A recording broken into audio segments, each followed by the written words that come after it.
নমস্কাৰ বন্ধুসকল এতিয়া আমি জানিব বিচাৰিম কুলম্বৰ সূত্ৰ কুলম্বৰ সূত্ৰ কি এই আগৰ ভিডিও বিলাকত আমি পাইছিলো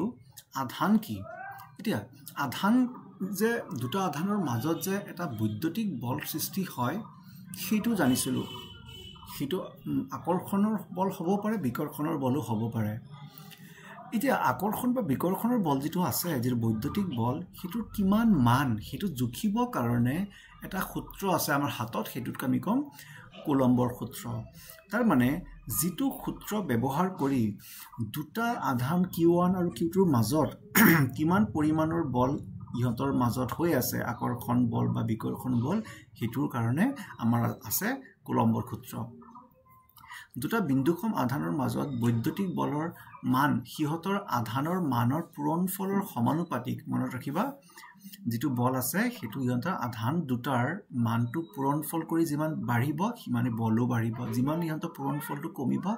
বলো সিমানে কমিব আৰু ইহতৰ দূৰত্বৰ বৰ্গৰ ব্যস্তানুপাতিক তাৰমানে যিমান দূৰত গৈ থাকিব সিমানে ইহতৰ মাজত বলৰ প্ৰভাৱটো কমি গৈ থাকিব আকৌ কি ধৰণৰ আছে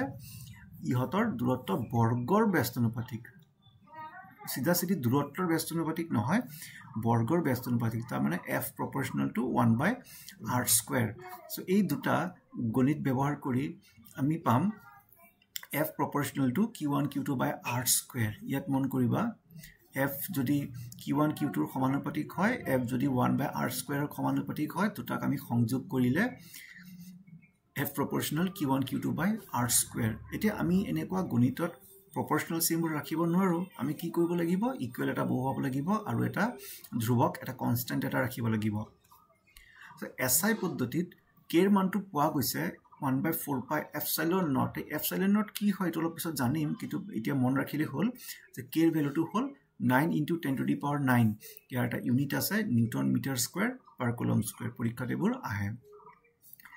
এতিয়া k ৰ মানটো এই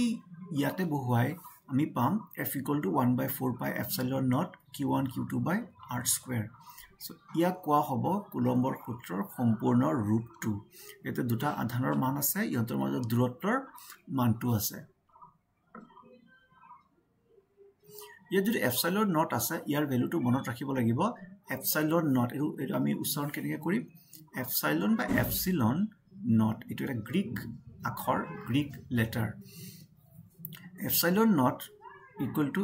8.854 into 10⁻⁻12 coulomb square newton inverse meter inverse square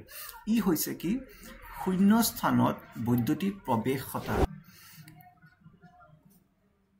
এটা বস্তু মন কৰিবা কেৰ মানটো চোৱা কেৰ এককটো চোৱা আৰু epsilon naught ৰ এককটো চোৱা ওলোটা কিন্তু নিউটন আছে ইয়াত নিউটন পাৱাৰ -1 মানে নিউটন 1 থাকিব লাগে নিউটন 1 নিউটন পাৱাৰ -1 মিটাৰত স্কয়াৰ আছে মিটাৰত -2 আছে কুলম্বত -2 আছে কুলম্বত +2 আছে সো এই দুটা যেহেতু কেৰ